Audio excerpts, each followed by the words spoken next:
today we're still going to be looking sort of over the car, checking what we need to do, and one of the things is also down here. There should be a panel sort of similar to this one with the big hole across here, but for some reason they've cut it out, which I don't really know why. There are just really quite bad repairs all over the car, like you can see here. And the metal, I'm just a bit worried that the metal here is just a bit too thin. We've got panels here. Right, so we're just going to try and get all the rubberized sort of matting off the car, or off this part of the car, because there's so much just all over it. At the moment it's quite good because it's so cold that this is just sort of cracking and peeling off instead of just being really gluey.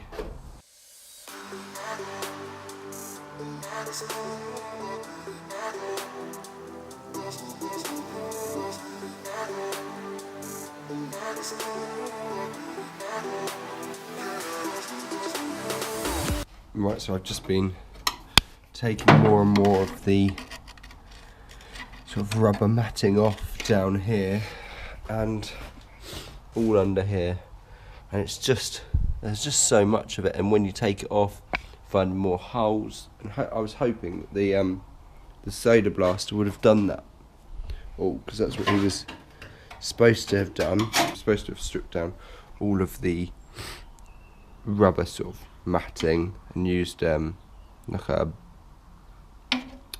heat gun or blowtorch just to try and strip it back, but I think I'm gonna have to start looking possibly for a replacement shell, just because there are so many holes just everywhere.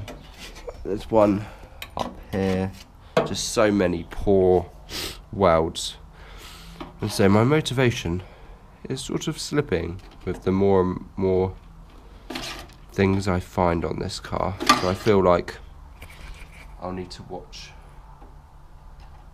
a few of the Fast and Furious franchise, because whenever I watch that, it always makes me want to restore a car and want to drive and sort of go for the more classic and raw driving, but we'll have to see. But motivation is definitely slipping on this, just because of the amount of various locations that there are holes and poor repairs.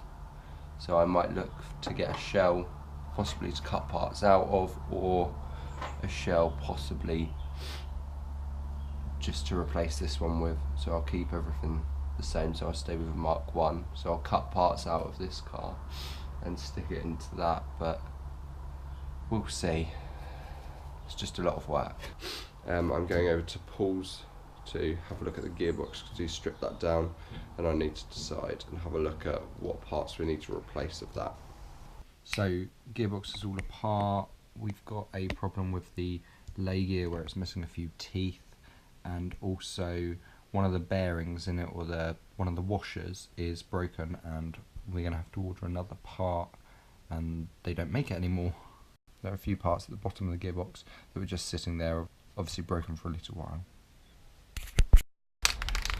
Right, so we're just going to paint the pedal box. I know that we're outside, so it's going to get a few bits, but as it's going inside the car, I just want it to be a little bit nicer. So I've already sprayed it, so I put down a white primer, then painted it black, left it for about 2 weeks, and then went over it with wet and dry, just to try and get all the bits. And as you can see, there are a few raised bits, just show the white primer, so it just means we go over it again.